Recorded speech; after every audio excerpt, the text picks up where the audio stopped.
So on the question of abortion, I notice that a lot of people on both sides, the pro-choice and the pro-life view, have very uninformed and often a knee-jerk position, often a position that they have always had, and not a well thought out one because I don't think they understand the issue. So here is the main issue with abortion, and here is the question that you have to answer for yourself. The main question for abortion is, when does a human life gain individual rights? And those individual rights would then include the right to not be murdered and obligations of care, those kinds of rights. At what point does a human life gain those rights? Now, I'll start with the typical life or pro-life view.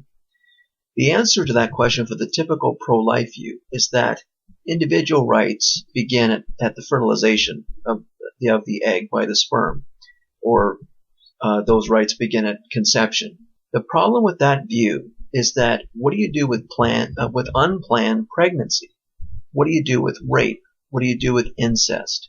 And also, if you disallow abortion, you are then forcing the mother to carry that child, that likely unwanted child, and forcing her to give birth to that child.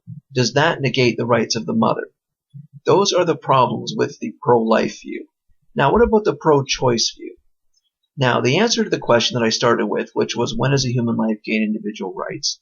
The typical answer for the pro-choice view is that individual rights do not begin until birth. Now, what are the problems with that view? What are the issues? The issues are, then, if that is the case, can mothers willingly damage their fetus by drinking alcohol, by taking drugs? Well, the answer for a pro-choice view is yes. A mother can do what she wants with the fetus growing inside of her because that fetus has no rights. So essentially they can torture that living thing because it has no rights. There's nothing to defend them. And certainly no outside person or state can intervene on a mother's actions against that fetus. So those are the issues dealing with abortion. And I hope that clears up some of your reasoning behind the various positions. So how do you answer those questions? Leave your comments below and share this video with anyone else you think might be interested.